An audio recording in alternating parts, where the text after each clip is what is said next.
Patients were told they had cancer, that they were HIV positive, or that they were miscarrying. These false medical diagnoses were delivered to real people by a blood testing machine that never functioned. This chart shows the capitalization table for Theranos.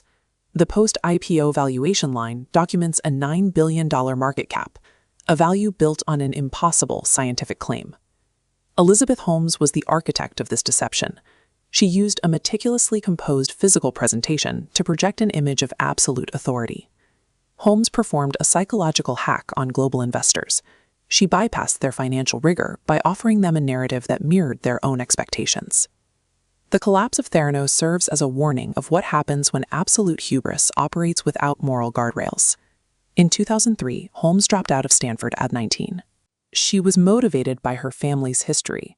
Her ancestors built the Fleischmann's yeast empire, and her parents were focused on reclaiming that lost historic wealth. By the early 2010s, Silicon Valley had a psychological vacuum. The tech culture was searching for a new revolutionary genius to validate its own influence.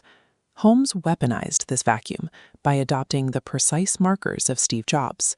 By copying his aesthetic, she could bypass critical scrutiny and claim the status of a visionary. She committed to this manufactured persona in every detail.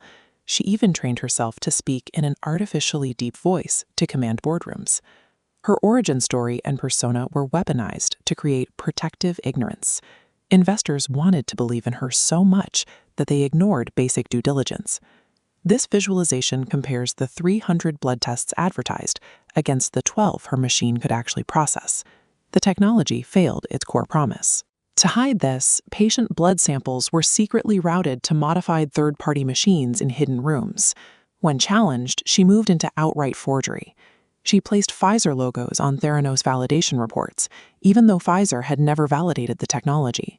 She told investors that the U.S. military was using Theranos devices on battlefield medevac helicopters, a claim that was entirely fabricated. To launder her credibility, she recruited high-profile board members like former Defense Secretary James Mattis. His presence functioned as a shield against scientific scrutiny. The fraud was sustained through aggressive compartmentalization and the exploitation of celebrity credibility. When internal employees noticed the scientific failures and raised alarms, Holmes immediately retaliated to silence them. Her operational muscle was COO Sunny Balwani. He was her secret romantic partner and the enforcer of her tightly controlled environment. Her capacity for emotional regulation was remarkable. When federal regulators issued a damning report on the lab, she told investors it was merely a process issue. At her trial, she claimed that Balwani psychologically abused and controlled her, a defense that served as a narrative deflection from her own choices. Her most effective asset was her unwavering conviction. She could look directly at failure and sell it as a minor hurdle. The collapse began when investigative reporting by the Wall Street Journal pierced her reality distortion field. The fallout led to a devastating admission. Theranos was legally forced to void 2 entire years of patient blood test results. Federal wire fraud charges followed, leading to the dissolution of the company in 2018.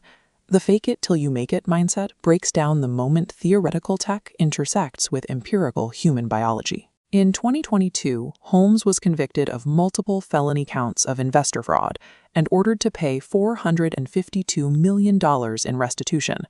She is currently serving an 11-year sentence at a federal minimum security prison in Bryan, Texas. After her conviction, she has oscillated between admitting minor mistakes and casting herself as the victim. Holmes proves that extreme charisma can weaponize cultural blind spots.